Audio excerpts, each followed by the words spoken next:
Hello student, आशा करते हैं आप लोग बहुत अच्छे होंगे। आज के इस ऑनलाइन सेशन में आप लोगों का बहुत बहुत स्वागत है। हम लोग भैया केमिकल काइनेटिक्स लेसन पढ़ रहे हैं, यानी कि रासायनिक बल गतिकी चैप्टर पढ़ रहे हैं, जिसके पिछले क्लास में हम लोगों ने रेट ऑफ रिएक्शन के बारे में पढ़ा था, रासायनिक अभिक्रिया के वेग के बारे में आपने पढ़ा था कि रासायनिक अभिक्रिया का वेग क्या होता है, इसका फार्मूला क्या होता है, इसका ग्राफ क्या होता है, इसको कैसे डिफाइन किया जाता है। ये जो है कि पिछले क्लास में हम लोग कवर कर चुके हैं। तो अगर आप भैया पिछला क्लास नहीं देखे हैं तो आप पिछला क्लास जरूर से जरूर जा करके देख लीजिए। और अगर आपका इलेक्ट्रोकेमिस्ट्री यानी विद्युत रसायन लेक्चर नहीं कंप्लीट है या फिर उसको आपको नहीं समझ में आया है तो आप अगर उसको पढ़ना चाहते हैं तो प्लेलिस्ट हमने बना दिया है, आप प्लेलिस्ट में जाइए, उसको चेक कर लीजिए। या फिर बेलेल अगर आपको पढ़ना है तो उसका भी हमने कंप्लीट जो है कि वीडियो अपलोड कर दिया है, आप प्लेलिस्ट में जाकर के उसको सीन कर लीजिए, उसको देख लीजिए और अपना नोट्स जो है कि उसको कंप्लीट कर लीजिए, ठीक है ना। तो आज की क्लास में हम लोग क्या पढ़ने वाले हैं, एवरेज रेट के यानी कि एवरेज रेट के बारे में पढ़ेंगे, औसत वेग के बारे में पढ़ेंगे कि औसत वेग किसी रासायनिक अभिक्रिया में क्या होता है। ये आज की क्लास का हमारा मुख्य टॉपिक है। तो पहले हम इसकी परिभाषा बताएंगे, इसके बाद इसका फार्मूला बताएंगे और इस पर हम यानी कि एग्जाम्पल भी करेंगे। यानी कि इसलिए करेंगे हम ताकि आप लोगों का जो भी कॉन्सेप्ट है वो क्लियर हो जाए, आप लोगों का इस लेक्चर में कोई भी डाउट ना बचे, ठीक है ना। इसीलिए हम ज्यादा से ज्यादा कोशिश करेंगे कि आप लोगों को न्यूमेरिकल करवाया जाए। बात समझ में आ गई ना। तो पहले हम इसकी डिफिनीशन देख लेते हैं, इसके बाद हम इसके आगे पे यानी कि इसके आगे हम लोग डिस्कशन करेंगे। इसकी परिभाषा क्या है कि अभिकारक तथा उत्पाद, अभिकारक तथा उत्पाद की सांद्रता में, कि अभिकारक तथा उत्पाद की सांद्रता में प्रति इकाई समय में, प्रति इकाई समयांतराल में होने वाले परिवर्तन को ही उस रासायनिक अभिक्रिया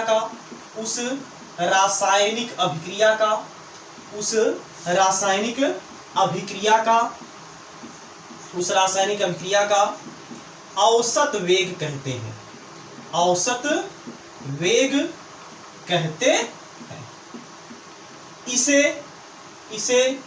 RAV से प्रदर्शित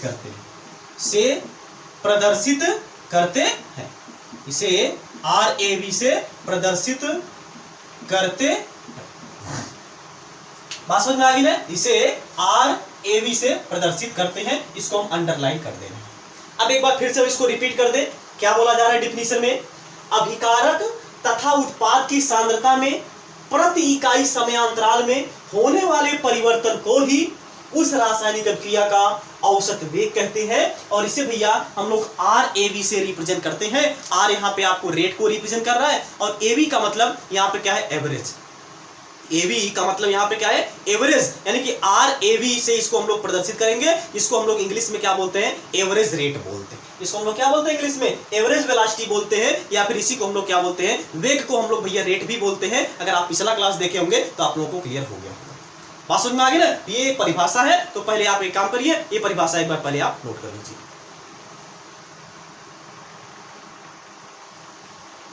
हो गया, ओके। चलिए देखिए, अब हम आगे देखते हैं। ये तो परिभाषा हो गया। अब यहाँ पे मान लिया जा रहा है, क्योंकि हम लोग को क्या करना है, एवरेज रेट निकालना है, औसत वेग निकालना है, ठीक है ना। तो मान लीजिए यहाँ पे कोई रासायनिक अभिक्रिया हो रही है, जैसे ये है, कोई R है, या भैया आपका P में कन्वर्ट हो रहा है। R मतलब यहाँ पे कोई रिएक्टेंट होगा और P मतलब यहाँ पे क्या होगा, कोई प्रोडक्ट होगा। बात समझ में आ गई ना। अब यहाँ पे जरा एक चीज ध्यान दीजिए, अब यहाँ पे जरा एक चीज आप ध्यान दीजिए। अगर मान लीजिए जब t बराबर 0 था, इसको हम थोड़ा सा इधर लिखें ताकि आप लोगों को समझ में आ जाए। ये हम थोड़ा सा देखिए, ये कोई R था भैया, या P में कन्वर्ट हो रहा था। किसमें कन्वर्ट हो रहा था, P में कन्वर्ट होता, मतलब कि कोई रिएक्टेंट था, वो प्रोडक्ट का फॉर्मेशन यहाँ पे कर रहा। बात समझ में आ गई ना। चलिए, अब जैसे मान लीजिए अगर हम ले रहे हैं कि t बराबर 0 था, t बराबर 0 था, तो t बराबर 0 होने का मतलब यहाँ पे क्या है, अभिक्रिया शुरू नहीं हुई है। तो इसकी कंसंट्रेशन हमने मान लिया कितना, 10 मोल पर लीटर है, तो भैया इसकी कितनी होगी, 0 होगी। प्रोडक्ट की कंसंट्रेशन कितनी होगी, 0 होगी। अब आप बोलेंगे कैसे 0 होगी, तो भैया जब t बराबर 0 है, t बराबर 0 होने का क्या मतलब है, t बराबर 0 का मतलब यहाँ पे ये है कि भैया अभिक्रिया आपने अभी शुरू नहीं किया है। जब आपने शुरू नहीं किया है, क्या कोई कुछ भी प्रोडक्ट बनेगा? नहीं बनेगा। यही आपका जो रिएक्टेंट होता है यही तो प्रोडक्ट में कन्वर्ट होता है। आपका जो अभिकारक होता है भैया यही तो उत्पाद में परिवर्तित होता है। जब हमने अभिक्रिया शुरू ही नहीं किया है तो अभिकारक कहाँ से प्रोडक्ट में, यानी कि अभिकारक कहाँ से उत्पाद में परिवर्तित हो पाएगा? नहीं परिवर्तित हो पाएगा। बात समझ में आ गई ना? तो ये यहाँ पे आपका है कि t बराबर 0 है, मतलब यहाँ पे अभिक्रिया जो है कि शुरू नहीं की गई है। जब अभिक्रिया शुरू नहीं की गई है तो यहाँ पे जो p होगा इसकी सांद्रता कितनी होगी? 0 होगी, जो कि हमने यहाँ पे मान लिया। बात समझ में आ गई ना? इसको हम थोड़ा सा स्पेस लेकर के लिखें, ठीक ना? इसको हम थोड़ा सा स्पेस लेकर के लिखें। जैसे ये आपका था, ये भैया r था, ये आपका p में कन्वर्ट हो रहा था। जब हमने t बराबर 0 लगाया था, इसकी कंसंट्रेशन हमने 10 मान लिया था, इसकी कितनी थी भैया? 0 थी। अब जैसे t बराबर मान लीजिए 2 सेकंड हो जाए, t बराबर 2 सेकंड, तो 2 सेकंड कहने का मतलब यहाँ पे क्या है? हमने अभिक्रिया क्या कर दिया भैया? शुरू कर दिया। जब अभिक्रिया हम शुरू कर देंगे तो कोई ना कोई कुछ ना कुछ अभिकारक तो बन ही जाएगा, क्योंकि अभिक्रिया जब शुरू होती है तो इसका मतलब यहाँ पे प्रोडक्ट का कुछ ना कुछ फॉर्मेशन हो जाएगा। बात समझ में आ गई ना? ये मान लीजिए 2 बढ़ गया, 2 मोल पर लीटर इसकी सांद्रता बढ़कर के हो गई, तो इसकी कितनी हो जाएगी भैया? आप बोलेंगे 8 हो जाएगी। कितनी हो जाएगी? 8 मोल पर लीटर हो जाएगी। ये समझ में आ रहा है? यानी कि ये समझ में आ रहा है? नहीं समझ में आ रहा है? एक बार फिर से जरा यहाँ पे ध्यान से देखिए। पहले जब t बराबर 0 था भैया, इसकी सांद्रता कितनी थी? 10 थी, हमने मान लिया था। इसकी सांद्रता कितनी रही होगी? 0, क्योंकि अभिक्रिया तब शुरू नहीं हुई। लेकिन जब हमने यहाँ पे क्या कर दिया? अभिक्रिया को शुरू कर दिया है, यानी कि t बराबर 2 सेकंड, तो मतलब कि 2 सेकंड शुरू हो गया, यानी कि 2 सेकंड हो गया, हमने अभिक्रिया को शुरू कर दिया। 2 सेकंड हो गया है, हमने अभिक्रिया को क्या कर दिया भैया? शुरू कर दिया। जब अभिक्रिया को शुरू कर दिया है तो ये मान लीजिए प्रोडक्ट जो है 2 में कन्वर्ट हो गया, मतलब कि इसकी कंसंट्रेशन 2 मोल पर लीटर होगी। तो इसकी कंसंट्रेशन कितनी हो जाएगी? 8 मोल पर लीटर हो जाएगी, क्योंकि भैया 10 ही तो कन्वर्ट होगा।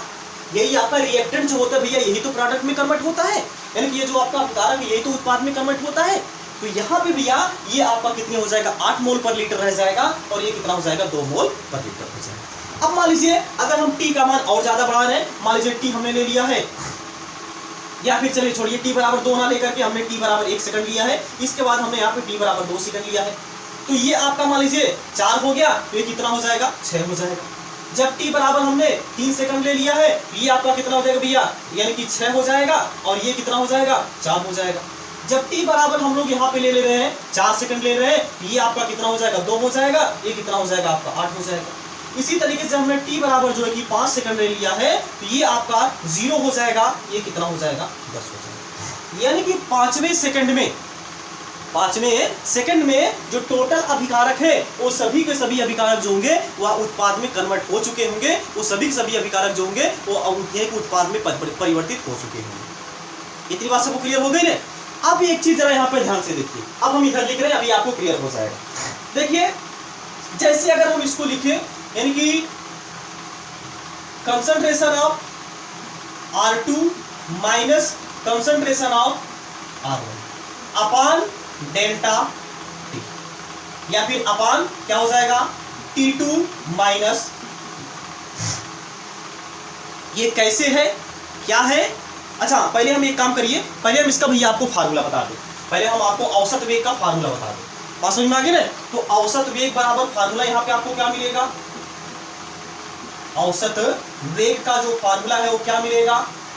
अगर हम अभिकारक के लिखेंगे तो क्या हो जाएगा? अब जरा यहाँ पे ध्यान से देखिए, अभिकारक की सांद्रता में क्या होती जा रही है? कमी होती जा रही है, लेकिन उत्पाद की सांद्रता में क्या होती जा रही है? वृद्धि होती जा रही है। जितने ज्यादा अभिकारक की सांद्रता में कमी होगी उतने ज्यादा उत्पाद की सांद्रता में वृद्धि होगी। मतलब ये दोनों समान वेग से चलेंगे, बशर्ते क्या है? अंतर यहाँ पे क्या है? इसमें कमी होगी और इसमें क्या होगी भैया? वृद्धि होगी। ये हो जाएगा अभिकारक की सांद्रता में कमी, ये क्या हो जाएगा? अभिकारक की सांद्रता में कमी, की सांद्रता में कमी बटे यहाँ पे क्या हो जाएगा? लगा समय। और ये आपका जो उत्पाद होगा इसके लिए औसत वेग का फार्मूला मिलेगा, औसत वेग बराबर मिलेगा उत्पाद की सांद्रता में वृद्धि, उत्पाद की सांद्रता में वृद्धि और बटे यहाँ पे क्या हो जाएगा भैया? लगा समय। लगा समय। ये हो जाएगा औसत वेग का फार्मूला। यानी कि अगर अभिकारक के लिए निकालेंगे तो अभिकारक की सांद्रता में कमी बटे लगा समय मिलेगा, इसका फार्मूला।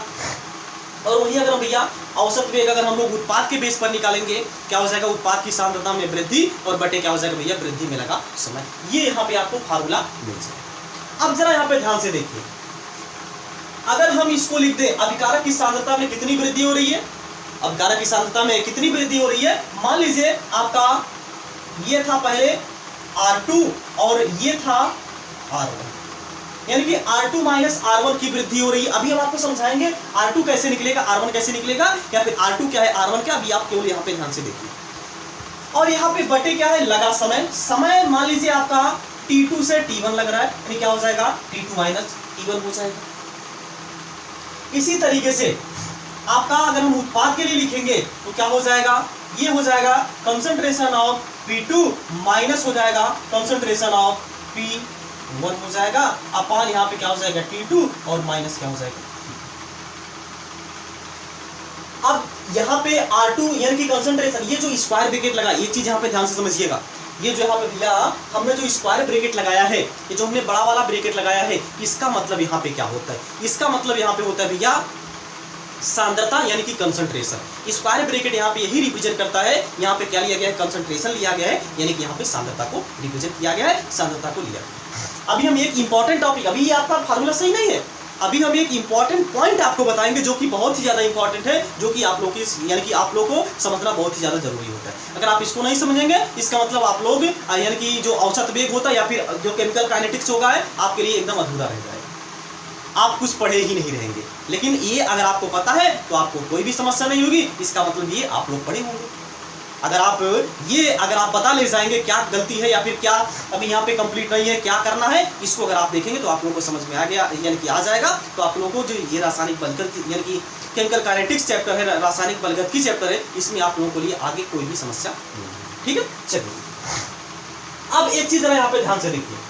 अब हम आपको बता रहे हैं R2 क्या है और R1 क्या है, और T2 क्या है और T1 क्या है। अब जरा यहाँ पे आइए, ये मान लीजिए भैया हम जो है कि ले रहे हैं T1 समय पर और T4 समय तक, यहां तक मान लीजिए हम क्या कर रहे हैं, ले रहे हैं, यहां तक जो है कि मान लीजिए हम ले रहे हैं T बराबर 1 से T बराबर 4 तक। तो इसको, ये जो प्रारंभ है, इसको हम लोग क्या मानेंगे, T1 मानेंगे, इसको भैया हम लोग क्या मानेंगे, T2। यानी कि ये जो होगा भैया वो क्या होगा, T1 होगा, और ये क्या होगा, T2 होगा। इसी तरीके से ये जो आपकी होगी, ये यानी कि ये क्या होगी, R1 होगी भैया, ये क्या होगी, R2 होगी। उसी तरीके से ये भैया जो होगा वो P1 होगा, और ये क्या होगा भैया, P2। इतनी बात क्लियर हो गई। अब जरा यहाँ पे मान रखते हैं, अब यहाँ पे जरा मान रखते हैं तो क्या मिलेगा, देखिए क्या है, कंसंट्रेशन ऑफ R2 का मान कितना है, देखिए भाई आपका कितना हो जाएगा 2, माइनस कंसंट्रेशन ऑफ R1 का मान यहाँ पे कितना भैया 8, और बटे T2 माइनस T1 फार्मूले में है, तो T2 का मान कितना दिया गया भैया, T2 जो है आपका कितना हो जाएगा, 4 हो जाएगा, और माइनस T1 का जो मान होगा वो कितना हो जाएगा, T1 का जो मान है वो कितना हो जाएगा भैया, यहाँ पे मान लीजिए आपका कितना हो जाएगा। तो ये अगर आप सॉल्व करेंगे तो यहां से आपको क्या मिलने वाला है, 2 माइनस 8 यानी माइनस 6 और बटे 3, यानी यहाँ पे काट देंगे, ये आ जाएगा माइनस का, यानी कि यहाँ पे जो रेट ऑफ रिएक्शन मिल रहा है, यानी अभिकारक के लिए जो एवरेज रेट मिल रहा है वो कितना मिल रहा है, माइनस का 2 मिल रहा है। अब हम लोग प्रोडक्ट में इसका मान रखते हैं, यानी कि रख करके से करते हैं प्रोडक्ट की तरफ। P2 आपका क्या है, यहाँ पे देखिए 8 है, हो जाएगा 8 माइनस P1 का मान कितना है भैया, 2 है, तो 8 माइनस 2 बटे यहाँ पे T2 यानी कि क्या हो जाएगा 4, और माइनस यहाँ पे कितना हो जाएगा, सॉरी 4 माइनस 1 कितना हो जाएगा, 4 माइनस 1 हो जाएगा, क्योंकि T1 का मान कितना है, यहाँ पे आपका जो T1 है इसका मान कितना है 1। इसको जब हम लोग सॉल्व करेंगे तो क्या मिलेगा, 8 माइनस 2 यानी कि 6, और बटे का 3 काटेंगे कितना आ जाएगा, +2। अब एक चीज जरा यहाँ पे ध्यान से देखिए, ये अभिकारक और उत्पाद दोनों का यहाँ पे हमने रेट निकाला है, दोनों का रेट यहाँ पे क्या है भैया, समान आया, लेकिन अंतर क्या है, यहाँ पे माइनस आ रहा है, यहाँ पे क्या आ रहा है, प्लस। ये बहुत ही इंपॉर्टेंट बात हम बोल दिए, ये बहुत ही इंपॉर्टेंट बात जो कि पॉइंट हमने बोला है, क्या है, यहाँ पे क्या है, निगेटिव है, यहाँ पे क्या आ रहा है, पॉजिटिव है। इसका क्या मतलब है भाई, इसका यहाँ पे ये मतलब है माइनस और प्लस केवल ये रिप्रेजेंट कर रहा है, माइनस रिप्रेजेंट कर रहा है अभिकारक की सांद्रता में कमी को और प्लस रिप्रेजेंट कर रहा है उत्पाद की सांद्रता में वृद्धि। इतनी बात क्लियर हो गई? यानी कि ये माइनस का 2 आ रहा है, मतलब ये क्या है, अभिकारक है, इसकी अभिकारक की सांद्रता में हमेशा क्या होगी भैया, कमी। और ये आपका उत्पाद जो कि प्लस में आ रहा है, मतलब उत्पाद की सांद्रता में हमेशा क्या होगी भैया, वृद्धि होगी, यानी उत्पाद की सांद्रता जो होगी वो हमेशा क्या होगी भैया, बढ़ेगी। बात समझ में आ गई ना? तो ये आपका हम लोग अब क्या कर देंगे, अब आपको समझ में आ गया होगा, जो अभिकारक है इसमें हम लोग माइनस साइन लगा देंगे और ये जो उत्पाद है भैया इसमें हम लोग जो है कि प्लस साइन लगा देंगे। यानी कि अगर आपको अभिकारक के लिए औसत वेग निकालना होगा हो जाएगा माइनस अभिकारक की सांद्रता में कमी बटे लगा समय, और यहाँ पे क्या हो जाएगा प्लस उत्पाद की सांद्रता में वृद्धि बटे लगा समय। ये देखिए आपस में क्या है, बराबर है। देखिए जरा, ये आपस में बराबर है कि नहीं बराबर है, लेकिन क्या है, दोनों का चिन्ह बराबर, यानी कि अलग अलग है। तो इसको भी भैया ये जो दोनों है, ये दोनों को हम लोग आपस में क्या कर सकते हैं, बराबर कर सकते हैं। बस अंतर क्या आएगा, यहाँ पे आपको निगेटिव साइन यूज करना पड़ेगा और यहाँ पे आपको पॉजिटिव का साइन यूज करना। आप लोगों को ये पॉइंट समझ में आ गया, बात समझ में आ गई ना? ये है आपका एवरेज रेट, यानी कि क्या है, औसत वेग। इसको हम लोग RAV से रिप्रेजेंट करते हैं। ये आपका RAV हम लोग यहाँ पे लिख देते हैं। ये हो जाएगा आपका भैया RAV, क्या हो जाएगा, RAV बराबर क्या हो जाएगा भैया, RAV बराबर आपका हो जाएगा, ये माइनस साइन द्वारा इसको हम लोग यूज कर लेंगे, यानी यहाँ पे क्या हो जाएगा, माइनस हो जाएगा और ये आपका फॉर्मूला मिल जाएगा। या फिर देखिए इसको हम लोग और थोड़ा सा आगे बढ़ा सकते हैं। आगे क्या बढ़ा सकते हैं, जरा इसको आप ध्यान से समझिए। देखिए ये आपका क्या है, RAV बराबर हम लोग लिख सकते हैं माइनस, इसको देखिए हम लोग डेल्टा द्वारा रिप्रेजेंट कर सकते हैं, क्योंकि ये क्या रिप्रेजेंट कर रहा है, परिवर्तन को रिप्रेजेंट कर रहा है। तो इसको हम लोग लिख सकते हैं भैया delta concentration of upon delta equal to, ये हो जाएगा plus delta concentration of P upon delta, ये आपको फार्मूला मिल जाएगा। ये जो फार्मूला मिलेगा ये क्या मिलेगा भैया, एवरेज रेट का मिलेगा, यानी क्या मिलेगा, औसत वेग। ये है आपका औसत वेग, यानी कि एवरेज रेट। ये आप नोट करिए, इसके बाद हम आपको एग्जांपल बताएं ताकि आप लोगों का जो कॉन्सेप्ट है, जो भी डाउट है वो क्लियर हो जाए। ठीक है ना? एक बार पहले आप इसको नोट कर लीजिए। हो गया? चलिए अब इसमें हम छोटा सा एक एग्जाम्पल देख लेते हैं। एग्जाम्पल कैसे अगर आपको दे दिया जाए तो कैसे आप इसका औसत वेग निकालेंगे, कैसे आप फार्मूले पे रखेंगे, ये चीज पहले हम यहाँ पे देख लेते हैं। ठीक है, देखिए थोड़ा सा भैया आप लोग जो है कि शेयर कर दिया करिए ये वीडियो। अगर आप लोग ये समझते हैं कि हम आप लोगों के लिए कुछ कर रहे हैं, आप लोगों के लिए कुछ बेहतर करने का प्रयास कर रहे हैं, तो भैया आप लोग ज़रूर से ज़रूर ये वीडियो को अपने मित्रों के साथ पहुंचा दिया करिए और कमेंट बॉक्स में कमेंट ज़रूर से ज़रूर कर दिया करिए कि आप लोगों को ये वीडियो कैसा लग रहा है, समझ में आ रहा है या फिर नहीं समझ में आ रहा है, या फिर और कोई समस्या है तो आप भैया कमेंट बॉक्स में कमेंट बॉक्स में कमेंट जो कि ज़रूर कर दिया करिए, ताकि हमको भी समझ में आए कि आप लोग वीडियो पढ़ रहे हैं, यानी कि वीडियो देख रहे हैं या नहीं देख रहे हैं, या फिर आप लोगों को समझ में आ रहा है कि नहीं समझ में आ रहा है। ठीक है, चलिए अब देखिए जैसे यहाँ पे आपके सामने कोई एग्जांपल दिया गया है। मान लीजिए आपका ये है HI, मान लीजिए ये आपका क्या है HI, ये कन्वर्ट हो रहा है H2 और प्लस I। अब इसका हम लोग रेट कैसे लिखेंगे, इसका हम लोग दर कैसे निकालेंगे, इसका हम लोग रेट कैसे लिखेंगे। अब यहाँ पे आप ध्यान से देखिए, पहले तो एक काम किया करिए, जैसे अगर कोई भी रिएक्शन आपको दे दिया जाए तो रिएक्शन में पहले चेक कर लिया करिए कि रिएक्शन बैलेंस है कि नहीं। बात समझ में आ गया? क्योंकि अगर बैलेंस नहीं रिएक्शन रहेगी, यहाँ पे रेट जो है कि अलग आएगा और आप लोगों का जो क्वेश्चन होगा वो गलत हो जाएगा। बात समझ में आ गई ना? हाँ, तो ये चीज आपको पहले ध्यान देना है। तो बैलेंस करने के लिए भैया यहाँ पे हम लोग क्या कर देंगे, इसमें 2 लगा देंगे। अब हम लोग को क्या करना है, रेट लिखना है। तो रेट हम लोग क्या लिखते हैं, यानी कि एवरेज रेट मान लीजिए अगर आपको लिखना है तो RAV बराबर क्या हो जाएगा, अभिकारक की सांद्रता में कमी बटे लगा समय और उत्पाद की सांद्रता में वृद्धि बटे लगा समय।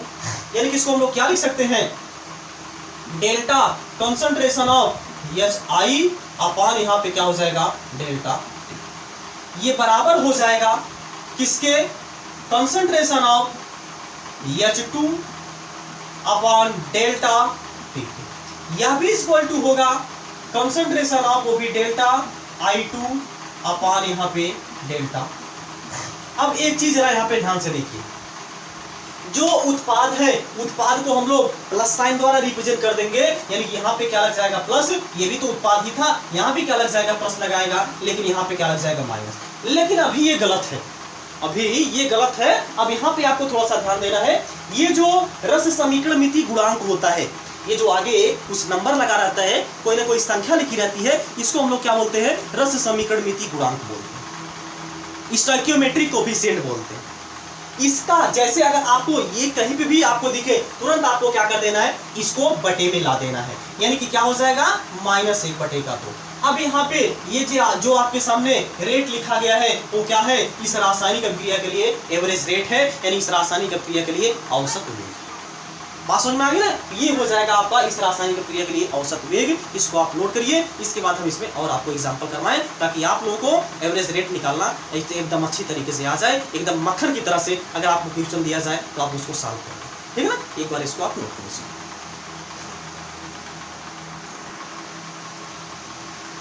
चलिए देखिए, ये दूसरा क्वेश्चन आप लोगों के सामने है, इसको हम लोग कैसे फॉर्मूले पे रखेंगे उसको यहाँ पे समझिए।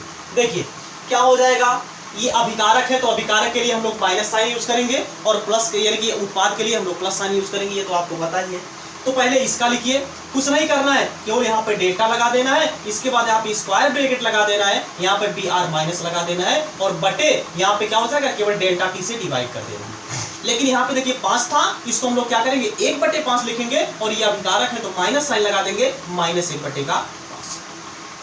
ये बराबर हो जाएगा, ये भी अभिकारक है तो क्या हो जाएगा, माइनस हो जाएगा डेल्टा कंसंट्रेशन ऑफ BrO3, क्या है BrO3 माइनस अपान यहाँ पे डेल्टा, ये बराबर हो जाएगा, ये भी आपका यानी कि अभिकारक है तो माइनस साइन हो जाएगा, यानी 1/6 इंटू यहाँ पे क्या हो जाएगा delta concentration of H plus अपान यहाँ पे डेल्टा, ये बराबर हो जाएगा। अब ये उत्पाद है, इसके लिए हम लोग प्लस साइन यूज करेंगे, +1/3 हो जाएगा, क्या है 3 इंटू यहाँ पे क्या हो जाएगा डेल्टा कंसंट्रेशन ऑफ Br2 अपान यहाँ पे क्या हो जाएगा भैया डेल्टा 2, यह इक्वल टू हो जाएगा +1/3 concentration delta concentration of H2O और डिवाइडेड बाई यहाँ पे डेल्टा।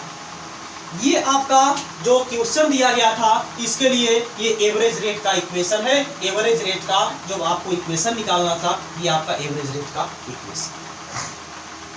एक एग्जांपल हम इसमें और कर लेते हैं, जैसे आपका H2O हो गया, ये कन्वर्ट हो रहा है मान लीजिए H2 और प्लस O2 में।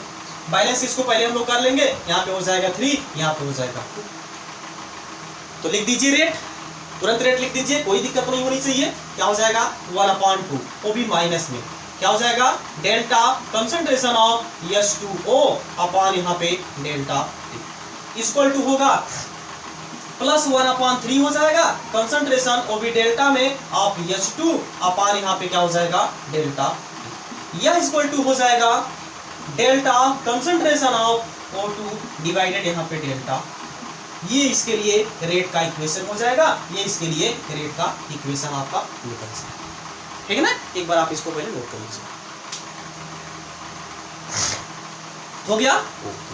तो ये आपका आज की क्लास में हम लोगों ने एवरेज रेट देखा था, औसत वेग हम लोगों ने निकाला, कैसे औसत वेग कैलकुलेट किया जाता है, औसत वेग क्या होता है, आज की क्लास में हमने कवर कर लिया, ठीक है ना। तो आप इस पे और न्यूमेरिकल बुक से सीरीज से लगाइएगा। अगर आपको समस्या होगी तो आप कमेंट बॉक्स में कमेंट कर दीजिएगा, हम और एग्जांपल इसका करवा देंगे, ठीक है ना। इसके बाद अगले क्लास में हम लोग पढ़ेंगे इंस्टेंटेनियस रेट, यानी कि तात्क्षणिक वेग, या फिर तात्क्षणिक दर क्या होता है, तात्क्षणिक वेग क्या होता है, ये अगले क्लास में हम लोग पढ़ने वाले हैं। तो अब जो है कि ये क्लास जो है कि हम लोग यहीं पे समाप्त करेंगे। तब तक आप लोग इस चैनल को, इस वीडियो को अपने सभी मित्रों के साथ पहुंचा दीजिए, शेयर कर दीजिए, ठीक है ना। और कमेंट बॉक्स में कमेंट करके फीडबैक जरूर दीजिएगा, क्योंकि आपका जो कमेंट होता है यही हमको थोड़ा सा हौसला देता है, हम आगे से और ज़्यादा मेहनत करते हैं, ठीक ना। और आगे से हम और ज़्यादा मेहनत करेंगे ऐसे, अगर आप हम यानी कि कमेंट बॉक्स में कमेंट करते रहेंगे और सभी बच्चों के साथ शेयर करते रहेंगे, ठीक ना। इसी के साथ हम मिलते हैं नेक्स्ट क्लास में। तब तक आप लोग जहाँ पे रहिए स्वस्थ रहिए, मस्त रहिए और अपने माता पिता का ख्याल रखिए। जय हिंद, जय।